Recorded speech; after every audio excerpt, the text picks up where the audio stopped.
For those of you who are members of the church or who attend regularly, you received a letter in your mailboxes from me this week.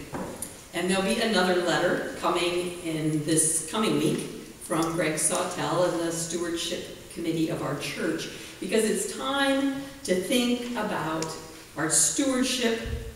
The first letter contains a summary of the church's finances up through the third quarter.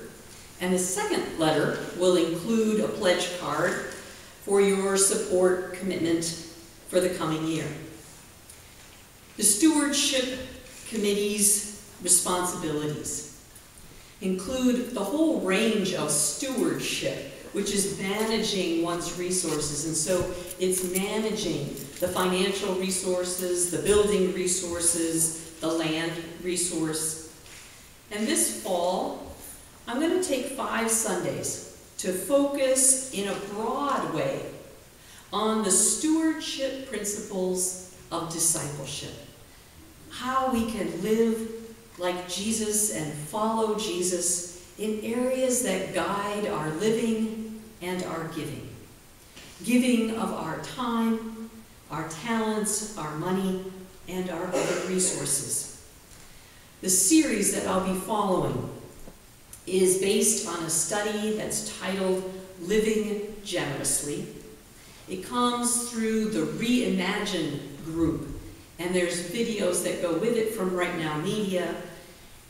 You can access some of these videos through our Right Now Media account, and if you don't have access to that and you would like to have access to that, if you put your name and your email address on one of the cards that's in the pew, you can leave it by the door or give it to me after the service, and we can get you signed up to be a part of that. As Christians, we look to Jesus as our example. And we can be sure that Jesus and his disciples would have given offerings and sacrifices to God, and to do so, they would have followed the laws in the Hebrew Scriptures as their guide. The book of Leviticus lays out in great detail the kinds of offerings the people were to bring to the place of worship.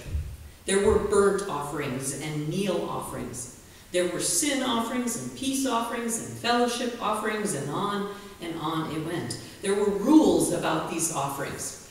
For instance, with the thank offering at harvest time, the grain cakes were to be a part of that thank offering, and they were to be made from the finest flour and from the first pressing of the oil.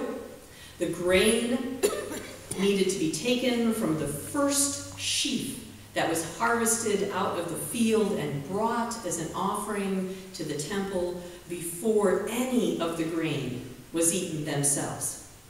A lamb was to go along with that offering, and that lamb was to be perfect, without any defects. Just like any sheep or goat or ox that went along with the other sacrifices was to be perfect, without any defects. It was to be the best sheep, the best lamb of the flock, not a stinky sheep like a stinky grape. It wasn't to be a runt or a sick one that the shepherd wanted to get rid of anyway. It was to be the best. When Jesus became our perfect and best sacrifice on the cross, the perfect offering to God on our behalf, that old system of offerings and sacrifices was changed forever. There are no more rules in the New Testament about 2-year-old rams or grain cake recipes. Instead, we see teaching that focuses on our hearts. As we heard from that reading in Matthew, Jesus said that all of the law and the prophets hangs on just 2 commandments. That we should love the Lord our God with all our heart and all our soul and all our mind, and that we should love our neighbor as ourselves. And then we heard in Paul's letter to the Christians in Corinth that they should give cheerfully and generously. What a difference from the Old Testament rules. No more lists of do's and don'ts about our offerings, about our gifts, just directions to live a life of generosity. So stewardship is not primarily about checklists or about dollar amounts. It's not ultimately about our wallets. It's about our hearts. There was a family that attended a church which was involved in a ministry to refugees. They helped to welcome refugees into this country and support them as they got settled, help them adjust to the new culture here in America. And Cassie had signed her family up to host a dinner for the refugees on their first night. That day, as Cassie was cooking for the meal, her husband Frank came into the kitchen bemoaning the fact that she had signed up for the dinner on the night of a Packers game. Trying to get him to change his attitude, Cassie suggested to Frank that perhaps he could think instead about something that he could give to the man of the family because they would have so many needs. Cassie and Frank's son Evan overheard this conversation. He was in the next room playing with his favorite toy, a small red airplane. Frank went off to look through his stuff and found an old watch that had been sitting in his dresser drawer for several years since he had gotten a new watch for his birthday. He slipped the old watch into his pocket, and during the dinner, Frank waited for a good time that he could give the watch to the new arrivals. Finally, after dinner, when the women had gone off to the kitchen to clear the table and the children were in the next room playing, he thought that moment had come. And just as Frank was reaching into his pocket to take out the watch, his son Evan and the young boy from the refugee family came charging through the room, and to Frank's surprise, the young boy was holding Evan's airplane. A toy that Evan had not allowed anyone, not his friends or members of the family, to even touch before that. Evan saw this expression of surprise in his father's face, and he leaned over and whispered to his dad, "Dad, he wasn't able to bring any toys with him. So if he's only going to have one toy, he needs to have the best." Frank let the old watch fall back into his pocket because he was struck in that moment by the generosity and the faithfulness of his son. And he suddenly felt convicted for his less than best watch that was in his pocket. We're going to watch a short video that reflects on that story. A gift they hate to lose. You want this from the beginning, Betsy? From the beginning would be nice. I didn't screw it up. You ever stop to think about why God asks his people to give him the healthy, spotless sheep instead of the sick, stinky ones? He was just going to be sacrificed anyway, right? Is God offended by spots? Do healthy sheep make better lamb chops? I think you know the answer to that. It's not about the sheep. It's about you, and it's about your love for God. Do you love him enough to give him your first and your finest? Or do you only love him enough to give him the leftovers? Now, Frank was about to give away something that meant nothing to him. When he saw his son give up something that meant what? You know, there's a passage in the Bible, 2 Samuel 24:24, where King David says, "I will not sacrifice to the Lord my God an offering that costs me nothing." You see, it's not really a sacrifice unless it's something we value. Let me put it this way. God gives us gifts. We give them to others. We're not giving. We're regifting. Now, if someone regifts to you something they didn't want in the first place, you may tell them thank you, but inside, you question how much you really matter to them. But if someone passes on to you a gift that they had cherished, a gift they hate to lose, but want you to have even more, that says something different. The gift reveals the heart, reveals it to whom? Well, God already knows it all, right? He doesn't need some kind of demonstration. God wants you to see your heart and what you really love, honestly. When we can only give our stinky sheep, we know our love is incomplete. God loves us too much to let us waste our lives loving lesser things. When we give our first and finest to God and to His children, and we learn to love God as the highest, holiest thing in our life. So what about you? What sheep do you find yourself sacrificing? Do you give God the best of your time, talents, and treasures? Or do you just give Him what's left over after you've taken care of everything else? The gift reveals the giver. Open up the gift, look inside. What you see is your heart. And whether you give your good sheep or your stinky sheep will tell you a lot about what and who you love the most.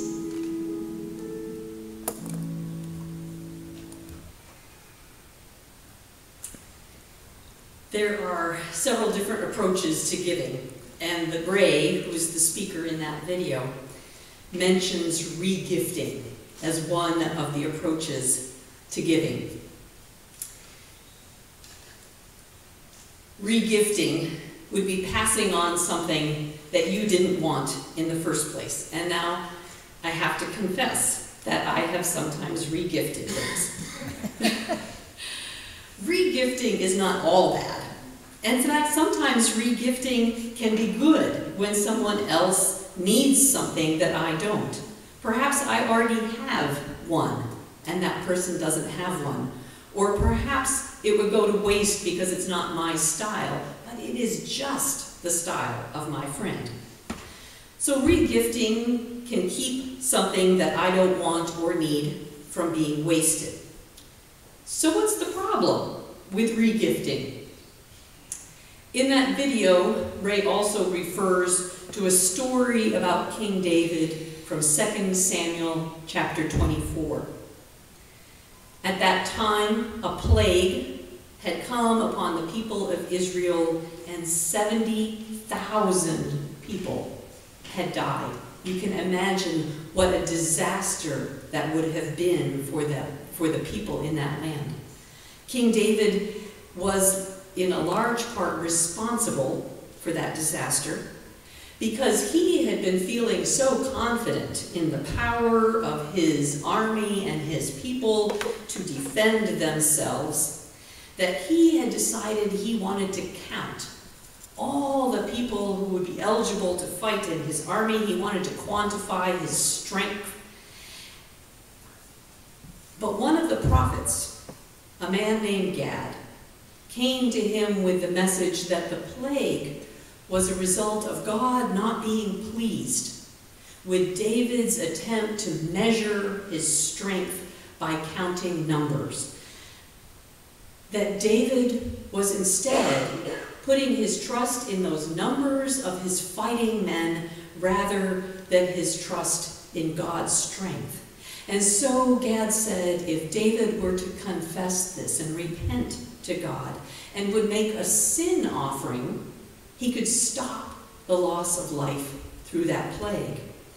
What David needed to do was to build an altar to God and to worship the Lord in that place on a piece of land that was just north of David's city, a piece of land that belonged to a farmer named Araunah.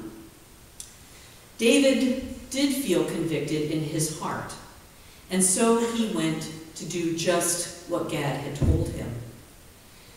When Araunah saw King David and the whole entourage coming towards his farm, he went out and he bowed down before the king and he asked, "Why has the master, my king, come to see me?" And David answered, "I've come to buy your threshing floor so I can build an altar to God here and put an end to this disaster." And so Araunah replied to him, take whatever you want. Take my threshing floor. Here is an ox for the burnt offering. Cut up the yokes for the oxen. Cut up the threshing floor sleds and use them for wood to burn the offering. I'll provide you with everything you need, he said. But David refused that offer because he recognized that it would be simply taking Aruna's gift and re-gifting it to God. So he said, no, I will not sacrifice to the Lord burnt offerings that cost me nothing. And so he bought the land and the ox and the wood for the sacrifice, for the fire. He bought them at full price, 50 pieces of silver, and the plague was stopped. And that land that he bought, that threshing floor where he had built the altar, eventually became the site of the Jerusalem temple. When I thought about how this might apply to me and my giving, I recalled what used to happen when my children were young and we were in church, and it would come time for the offering, and I would pull out my purse and hand down the pew to each of them a few coins for them to put into the offering. I realized later that what I was teaching them was to give to God an offering that cost them nothing. If our offerings to God primarily consist of re-gifting things that cost us nothing, what does that say about our hearts? There's another way of giving, another approach to giving, and that's giving out of the overflow of our abundance. It's the kind of giving that we give our leftovers after we've had our fill. I actually have that give out of the overflow of your abundance on our harvest table in the back, I realized.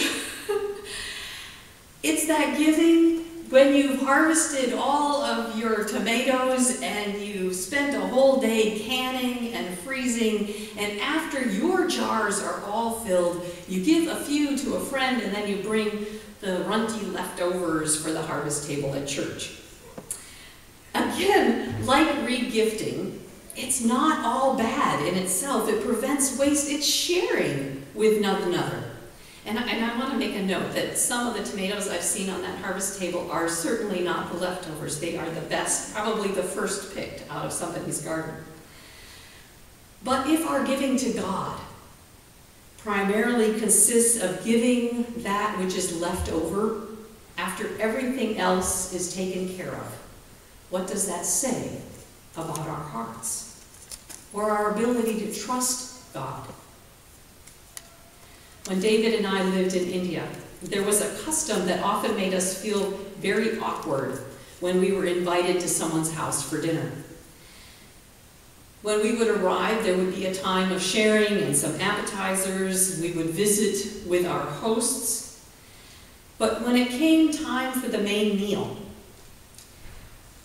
they would serve just the guests. The hosts would stay there with us. They would be watching us and serving us, but they wouldn't eat with us.